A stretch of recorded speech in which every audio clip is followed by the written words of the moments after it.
Internet, what's up? This is Rob from TechGuysSmartBuy.com, and today we're talking about the Galaxy S9. We don't have an S9 Plus, so it's literally just the S9. So Samsung want to kick off 2018 by being the first one to drop a new flagship for Android. So we spent about 2 weeks with it, and we're going to break down all the new features and let you know should you upgrade. Samsung used that old adage of if it ain't broke, don't fix it. So you're saying that same beautiful design, same IP68 dust and water resistant body, same infinity display, but the bezels are actually a bit smaller. So the display is a little bit larger here. So all that, and you still have the best smartphone display in all of the land. You do have intelligent scan, which is a mesh of iris scanning and face unlock. Despite seeing blinking red LED light, it does work as advertised. It's a little slow, not as fast as, of course, fingerprint reader. And speaking of fingerprint sensors, they moved it to where it should have been, underneath the camera housing. And for the first time, Samsung utilized stereo speakers for the smartphone. They didn't go the usual route that everybody else does with dual front facing. They went with one single front facing and they kept the same bottom firing one. This time the audio is tuned by AKG, a company they own. To beef up the sound and hardware, they added Dolby Atmos audio effect to provide a virtual sound effect. So for those of you interested, you will be impressed. They sound really good. But they're still smartphone speakers, so they're not going to sound like, oh my God, this is the best thing ever. But in regards to what else is out there, it's definitely going to be a noticeable improvement. And so this year we got the 845 CPU. It's definitely powerful enough to handle all sorts of graphic, heavy, intense gaming.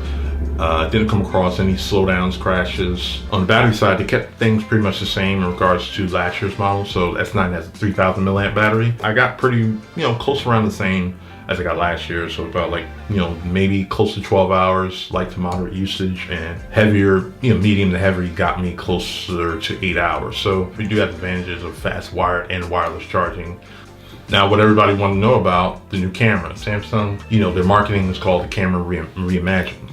On top of the same 12 megapixel dual pixel lens, now you have a dual aperture lens that's mechanical and its own DRAM built within the sensor for faster image processing. Speaking of the dual aperture, this is pretty much made to combat or to best everyone else in regards to low light. So tackling low light photos, if you're in auto mode, it'll drop down to f1.5 and all other times it'll stay in 2.4.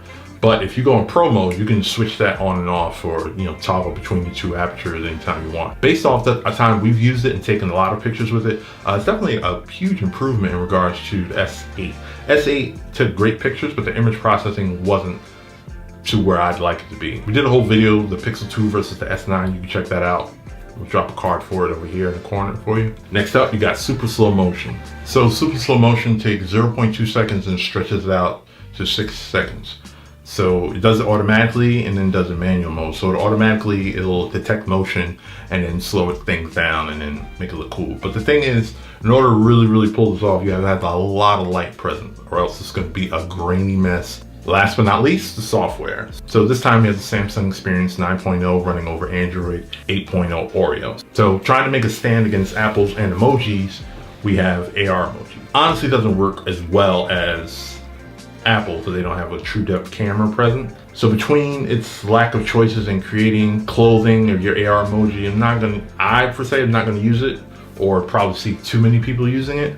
But the one cool thing I do like, it does create several GIFs of your AR emojis where you can share things like up to 20 GIFs that you can send messaging and you can share. That's one thing I'll probably use, but that's about it. And then last but not least, we see the return of Bixby and the Bixby button.